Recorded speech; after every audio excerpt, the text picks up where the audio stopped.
Bonjour à tous, infiniment heureux d'être parmi vous aujourd'hui pour partager avec vous le Chitatu du jour. Aujourd'hui, nous sommes le Yom Revi, le 4e jour de la semaine de la Parashat Va'ikra. Nous sommes le Chavtet Adar. Attention, demain, ce sera le Rosh Chodesh du mois de Nissan. Donc aujourd'hui, 29 Adar et Tafshin Pei Gimel, Shnat Hakel, l'année du rassemblement.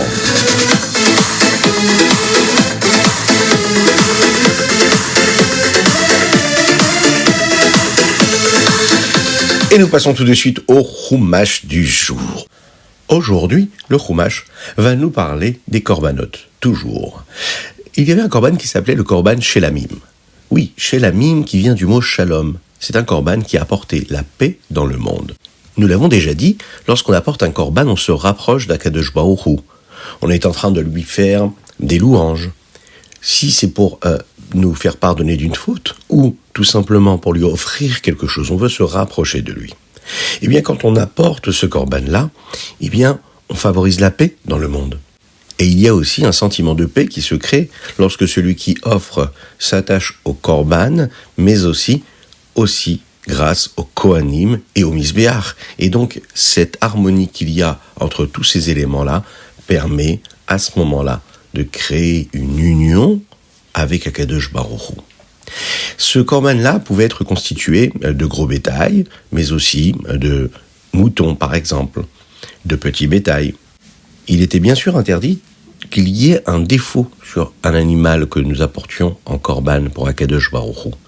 Aucun défaut, aucune blessure ou toute chose négative qu'il pourrait y avoir sur le corps de l'animal était interdit, sur le misbéach, sur l'autel. Une partie de la béhéma, de l'animal, devait être brûlée sur le misbéach, mais il fallait y ajouter aussi toutes les parties graisseuses qu'il y avait dans cette viande-là. Car, il faut le savoir, ces graisses-là, et le sang d'ailleurs, est interdit à la consommation, d'ailleurs pour tout le peuple juif. C'est pour cette raison que l'on va toujours saler la viande pour la cachériser, pour retirer le sang qu'il y a, parce qu'un homme n'a pas le droit de consommer le sang d'un animal qui a d'âme ou un nefesh, car le sang, c'est la vie.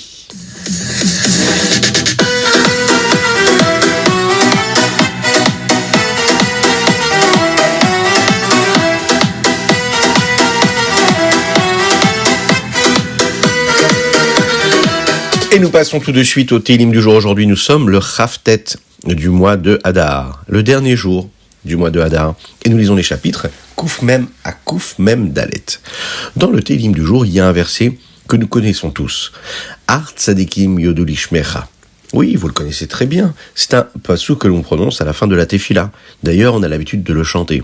Ar Tzadikim Yodou Lishmecha Yeshvu Yesharim Et Panecha. Mais oui, vous le connaissez. Alors aujourd'hui, une petite anecdote qui nous a été racontée concernant justement ce verset-là, qui a eu lieu en Tafshin Dalet Mem. Le rabbi a demandé à tout le monde, non seulement aux chassidim, mais aussi à tout le monde, à toute la communauté juive du monde entier, de dire un verset après la tefila, mais également de dire un verset avant la tefila. Celui qui est avant la tefila, vous le connaissez également, c'est « Areni mekabel alay mitzvot aseh shel ve'afta lereacha kamocha » Oui, de chanter ensemble ce verset-là. Le rabbi avait demandé de le faire, mais également le dernier verset, Ar Tzadikim. Et le rabbi de préciser que lorsque tout le monde dira ce verset-là à la fin de la tefila, ça apportera de la paix dans le monde. À cette époque, comme souvent malheureusement, il n'y avait pas beaucoup de paix entre les nations du monde. Pour aider à cela, lors d'une sikha qui avait été prononcée en l'honneur de Yudet Kislev, le rabbi a dit comme ça que chaque juif doit dire Aredi Mekabel, dans lequel il est bien sûr question d'amour du prochain, et Ar Tzadikim après la tefila. Le rabbi a précisé que peu importe le rite qui était utilisé dans le sidour que les fidèles priaient, eh bien il fallait quand même rajouter ce verset-là, même s'il ne figurait pas dans les sidorés. Par exemple, le rabbi il a dit, voilà, le rabbi précédent avait envoyé des émissaires, des shluchim, par exemple au Maroc ou à Tunis. Et il leur avait précisé de ne pas changer le minhag et les coutumes des gens qui habitaient là-bas. Mais il a quand même précisé à ces gens-là de rajouter ce verset-là, Ar Tzadikim, ou bien Areni Mekabel avant la tefila.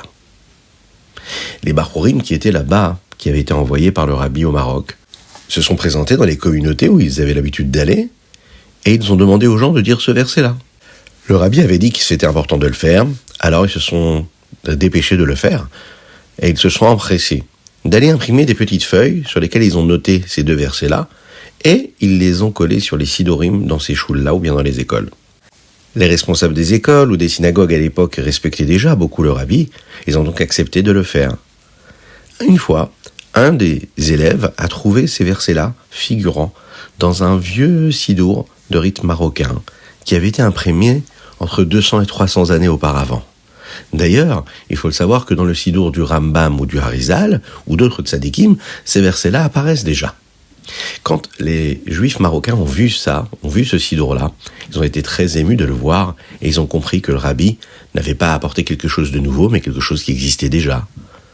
Les tmimim qui étaient là-bas ont décidé d'enseigner ces versets-là à tous les enfants du Tzivot Hashem.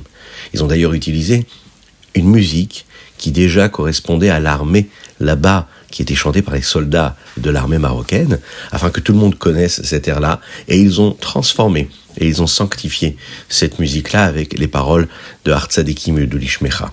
Ils l'ont fait comme vous savez que nous le faisons déjà en France et dans le monde entier, avec notre hymne national, Aderet Ve'emuna, sur l'air de la Marseillaise, sanctifié, comme ça a déjà été fait. En Tafshin Mem Eim, c'est un groupe d'enfants du Maroc qui est venu pour voir le rabbi. Et à la fin de Simchat Torah, les Bachurim ont pris les enfants pour recevoir le Kos Shel Bracha de la main du rabbi. Le rabbi a versé un petit peu de vin dans le verre des enfants, et là, il a demandé aux enfants de chanter Areni Mekabel. Magnifique anecdote qui nous rappelle l'importance de chaque petit détail de tout ce qu'on nous enseigne, que ce soit à la maison, que ce soit à l'école. Et Be'ezrat Hashem, cela, c'est sûr, apportera la paix dans le monde et le Mashiach très bientôt, Be'ezrat Hashem.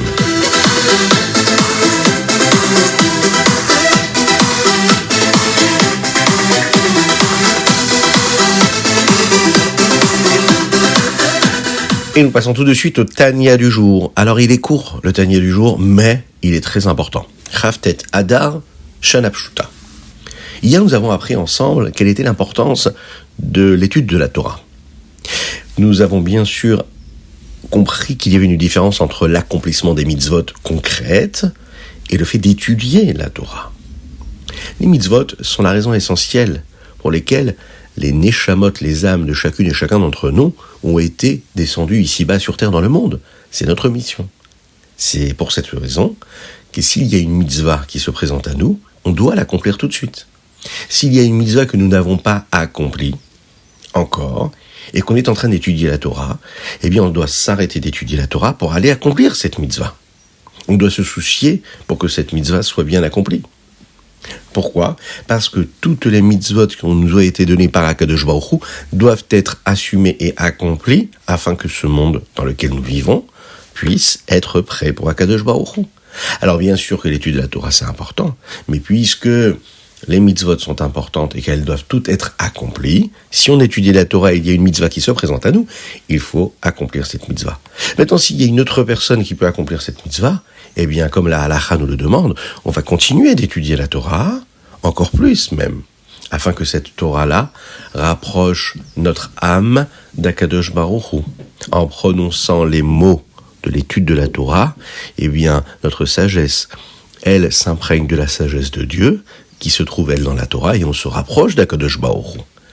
Toujours rester en même temps dans cette étude de la Torah et continuellement dans la pratique des mitzvot.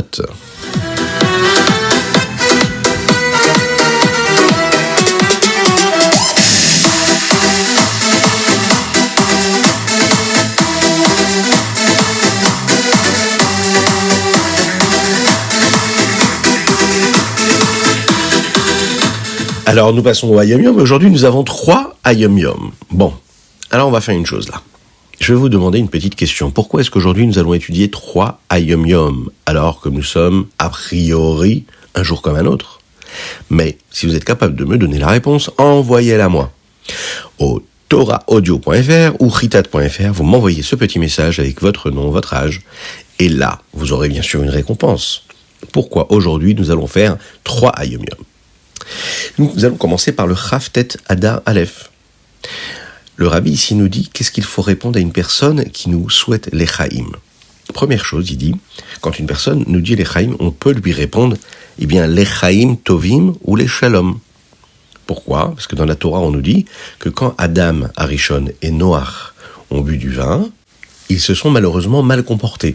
En effet, un homme qui boit trop d'alcool ou trop de vin, eh bien, risque de mal se comporter. C'est la raison pour laquelle il faut vraiment respecter d'ailleurs ce que le rabbi avait toujours dit, de faire l'Echaïm de manière modérée. C'est pour cette raison, le rabbi ici nous dit que quand on dit l'Echaïm, on dit l'Echaïm tovim ou les shalom, et on bénit la personne qui est en train de consommer ce vin-là avec nous, et on souhaite que ce vin-là soit pour quelque chose de bien, et non pas pour quelque chose de négatif. La deuxième chose que l'on peut souhaiter, c'est l'Echaïm velivracha. Un jour, le Admor Hazaken a dit ça pour la première fois lors du Nidvaadut, dans un Farmengen. Il y a un chassid qui était là-bas qui a dit peut-être que le mot livracha peut être expliqué et d'une façon différente. Livracha qui veut dire la bracha, mais aussi si on découpe le mot en deux, nous avons le mot lev et le mot raka. Un lev, c'est-à-dire un cœur qui est sensible, qui va sentir les choses, qui ne va pas être sec, qui va sentir ce qui se passe. Lorsqu'on boit du vin, on devient beaucoup plus sensible et attentif. Alors on demande à Kadosh Baruch Hu, par cela, l'Echaïm velivracha, que ce vin que nous sommes en train de boire puisse nous aider à être sensibles et à l'écoute des autres et être dans quelque chose de positif. Le Tzemar Tzedek a dit d'ailleurs au sujet de ce chassid qui avait compris cette notion-là de l'Echaïm velivracha, que s'il avait pu comprendre cela, cette signification, c'est parce qu'il avait travaillé dur la tfila, comme il fallait pendant plus de 30 ans. Vous imaginez 30 ans de travail de tefila comme il faut pour comprendre comment avoir un cœur qui est sensible.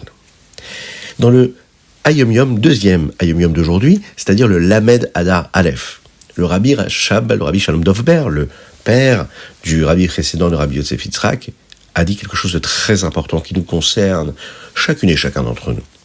Un chassid doit créer un entourage. Qu'est-ce que ça veut dire ? Ça veut dire que chaque fois qu'un chassid se trouve quelque part, il doit transformer l'endroit dans lequel il se trouve en un endroit qui est meilleur, qui est bon. Il doit toujours faire pour faire ce qu'il faut, ce qui est convenable, parce qu'un homme ne se trouve pas dans ce monde-là, ici-bas, juste comme ça, sans raison. Si l'entourage dans lequel il se trouve n'est pas un bon entourage, alors il doit se poser la question et se dire « Qu'est-ce que je fais là ?» Si je suis là, c'est pour faire en sorte que mon entourage soit meilleur. Et puis dans le Chavtet Adar Bet, là, Yom nous rappelle encore une fois ce que le Rabbi Rashab a dit une autre fois d'ailleurs. Dans une Idvaadut, dans un Farmagen, il dit comme ça, le monde a été créé par Dieu, et Dieu a créé ce monde Yesh Me'ain, du néant à l'existant.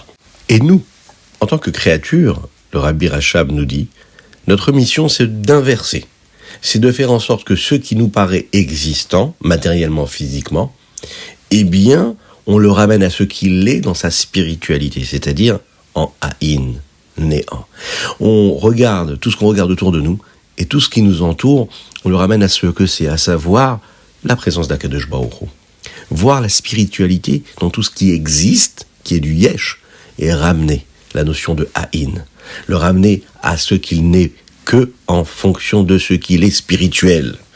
C'est un vaste programme, mais c'est notre mission à chacune et chacun d'entre nous. Et lorsque on pourra faire des efforts en ce sens-là, eh bien c'est sûr que Mashiach se dévoilera le plus rapidement possible.